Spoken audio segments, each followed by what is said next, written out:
يا مساء الخير عليكم، ازيكم حبايبي؟ عاملين ايه؟ يا رب تكونوا بخير. انا هايدي وجيه ودي قناتي. لو بتتفرجي عليا لاول مره انزلي اعملي بسرعه اشتراك في القناه وفعلي زر الجرس، وتعالي اقولك عملنا الحاجات الحلوه دي ازاي.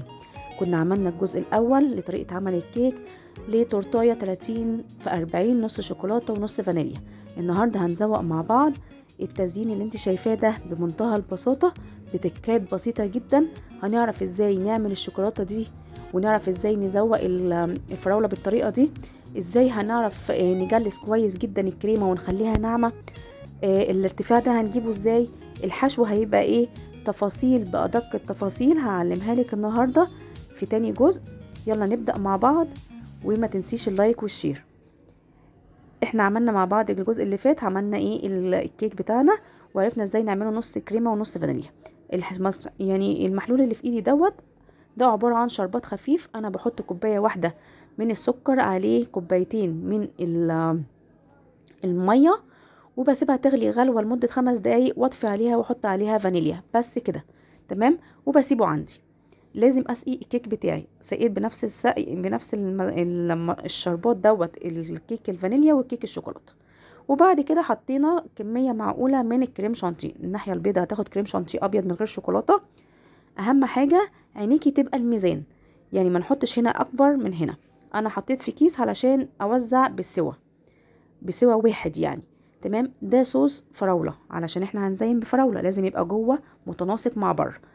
الناحية التانية هنعمل كريم شانتيه، وفيها جناش او نوتيلا او كاكاو زي ما انت ما تحبي الطعم، او زي العميل بتاعك ما طالب.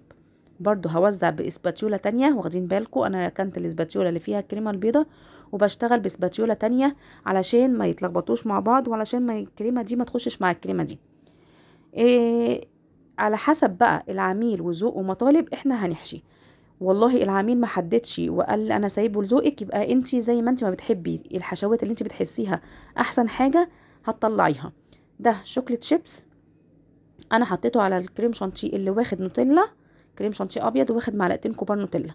تمام كده. وبعد كده هحط عليه صوص من الصوص بتاع الشوكولاته. وبعد كده هحط الجزء التاني، وهنركز برضو ان الناحيه الشوكولاته هتفضل شوكولاته، والناحيه الكريمه هتفضل شوكولاته كريمه. تمام كده. وبعد كده هبتدي اسقي. اخدتوا بالكم ان انا حطيت وش الكيك نفسه من تحت علشان اشرب الحته اللي بتبقى ناشفه من القعر هي اللي من فوق. دي تكايه كده. تمام، نعتبرها كده ايه. تمام. لازم كل رق اقعد اشربه بنفس الشربات. هنشتغل برضو نفس الفكره. هحط الطبقه من الكريمه ناحيه الشوكولاته اللي واخده نوتيلا، هحطها ناحيه الشوكولاته، واحاول اظبط واساوي علشان الكيك ما يطلعش معايا في الاخر حته عاليه وحته واطيه. عينيا ميزان. بحط بالكيس على طول علشان يضمن معايا ان السوا يبقى واحد. والناحيه التانية برضو هناخد زي ما احنا ما شايفين كريمه بيضه مش واخده اي حاجه، وبساوي برضو بالسباتيولا تانية غير بتاعه الشوكولاته. تمام كده، احنا تمام واصلين معانا الحته دي كده اخر فل. حلو قوي. هيطلع من الجناب زي ما انت ما شايفه كريمه، مفيش اي مشكله خالص. احنا هنعمل طبقتين من الكريمه. الطبقه الاولى هي اللي هتاخد كل الفتافيت اللي معانا من الكيك، وهي اللي هتاخد الكريمه الزياده ديت اللي واخده من الكيكه ديت. وعلى كده هنقفلها وندخلها الفريزر. وبعد كده هنديها طبقه تانية من الكريمه النضيفه بقى، من غير فتافيت ومن غير اي حاجه، علشان نقفل بيها. طبعا برضو الناحيه دي هتاخد صوص فراوله لان التورتيه بتاعتنا فراوله. واحنا حتى لو العميل هو ما اختارش الحشوات، احنا لازم نظبط مع الجناش اللي احنا هنحطه على الوش. يعني مش معقوله تبقى انت مثلا عامله من فوق صوص شوكولاته والعميل طالبها شوكولاته، وتقومي انت حاشيه له في النص مثلا صوص فراوله. لا، احنا بنظبط على حسب ما هو طالب. بصوا انتوا شايفين كده. اول طبقه عملتها بعد ما خلصت حطيت الطبقه الاخيره وبرضو رشتها. وبعد كده قفلت بحبه الكريمات اللي طالعه من شمال ويمين كده، وحبه كريمه خفيفه، ودخلتها الفريزر ترتاح يجي ساعه ساعه وشويه عقبال ما الكريمه اللي من بره ايه تشد كده وتمسك عليها. وبعد كده دي طبقه بقى تانية من الكريمه النضيفه. عملت مقدار تاني من الكريمه النضيفه، يعني دي تقريبا اخدت مني بالظبط آه، ربع كيلو وشويه من الكريمه اخدت في الحشو ربع كيلو، واخدت اقل من 8 كيلو للجناش اللي من بره، لان زي ما انتم ما شايفين كده احنا كده كده هنغطي كل الكلام دوت، سواء الناحيه دي او الناحيه دي. الناحيه الكريمه هتتغطى بالفاكهه، والناحيه الشوكولاته هتتغطى بالجناش الشوكولاته. بس برضو كل ما كانت ايدك مظبوطه في الكريمه وكل ما كانت ناعمه، كل ما الفينش الاخير طلع متساوي ومظبوط جدا، علشان برضو احنا لما نيجي نصب الشوكولاته ما تفضلش طالعه ونازله. دي اسباتيولا او اي حاجه، ممكن تجيبي كارت لو انت ما عندكيش الاداه ديت، آم، وتستخدمي كارت ميناتل اللي هو زي بتاع ميناتل او بطاقه او اي كارت. آه، ممكن تعملي بالدوسيه بتاع الاولاد اللي هو البلاستيك. انا هنا فاتحه الحنفيه على الميه السخنه، وبروح اشطف الاداه اللي معايا دي او الاسباتيولا او والله انا مش فاكره اسمها خالص. اشطفها بميه سخنه تحت الحنفيه، وبعد كده باجي اشد بيها انعم على قد ما اقدر. انا عملت الجناب كده وظبطتها، وبعد كده بقى عارفه بتاع الراجل بتاع المعجون، اقعد اشد، والمهم يكون جنبي طبق نضيف، مش الطبق اللي انا باخد منه الكريمه نضيفه، لان الفتافيت اللي هتطلع او اللي اخدت ميه مش هينفع نحطها تاني، نرجع نحطها تاني على الكريمه. فاهمين ازاي؟ تمام. احنا كده ظبطنا الناحيه اللي هي الابيض على قد ما احنا ما نقدر. هنبتدي بقى ناخد الكريمه بتاعه الشوكولاته، ونعرف نعمل بيها الناحيه التانية برضو نفس الفكره بالظبط. انا بس جريت معاكي هنا جدا الفيديو، لان انا مش عايزه اطول عليكي، وفي نفس الوقت اللي هنعمله هنا هو اللي هنعمله هنا. تمام كده؟ تمام. بظبط على قد ما اقدر. المهم ان انا بحاول ما ادخلش الحته البيضاء عن الشوكولاته، وبعد كده بقسم الفرق ما بين ده وما بين ده باي قمع عندك، اي شكل انت تحبيه او انت بتختاريه او انت بتميزيه. بنختار القمع اللي احنا عايزينه، وبعد كده بنحطه في كيس ايا كان. لو مش عندك كيس حلواني تقدري تحطيه في كيس سندوتشات عادي، وتقسميه من على الحرف خالص، من البوزه خالص، وبس يعني زي ما تقولي تعملي برواز كده للتورتيه بتاعتك.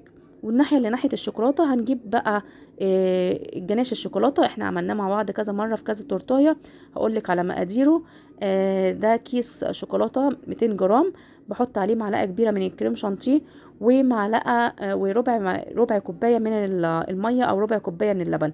بدوب الميه في كريم شانتيه في معلقه زيت على البارد، يدوب كويس جدا، وبعد كده برفعهم على النار. لما يوصلوا لمرحله الغليان بكسر فيها الشوكولاته الخام وبرفعها من على النار. ادوب كويس جدا الشوكولاته، وبعد كده اسيبها تهدى حاجه بسيطه. التورته بتاعتي بتبقى في الفريزر، بعد ما الشوكولاته ما بتبرد بدرجه حراره الغرفه، ببتدي انزل زي ما انت ما شايفه كده. لو انا عايزه اعمل دريب يبقى هاخد الدريبات الاول، واصب الباقي في النص، وبسرعه بسرعه بايديا بالاسباتيولا علشان انعم الكريم شانتيه. تمام كده؟ تمام. كده خلصنا الناحيه بتاعه الشوكولاته، ما فاضلهاش غير الفينش الاخير اللي هو البرويز. اما بقى الفراولايه اللي انت شايفاها دي، فجبنا فراوله قطعناها بالطول. لو انت حابه اعمل لك فيديو عن طريقه تقطيع الفاكهه كلها، تفاح وفراوله وكنتالوب وخوخ وكل الكلام دوت، نعمل له فيديو خاص ازاي نقطع الفاكهه بتاعه التزيين بطريقه سهله وبسيطه.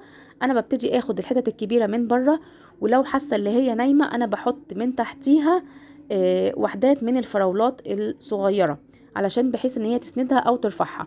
وبعد كده اللي من جوه ببتدي احط فراولات من الصغير، يعني من الكبير للبره للصغير، علشان تعمل شكل الورد. بص ببتدي ارفع من التحت من على الحروف، واحط من تحتيها حاجات صغيره. ودي فراولايه كامله انا سقطتها في شوكولاته، مش الجناش الشوكولاته ده، لا، انا سخنت، جبت قطعه من الشوكولاته الخام ودوبتها في الميكرويف بمعلقه زيت، وبعد كده سقطت فيها الثلاث فراولات دول. تمام كده؟ تمام. دي بقى بسكوتات عادي، انت تقدري تزيني زي ما انت ما عايزه. انا بفكرك باللايك والشير والاشتراك في القناه لو عجبك الفيديو ده، ولو عجبك نوع الفيديوهات اللي انا منزلاها بتاعه التورت.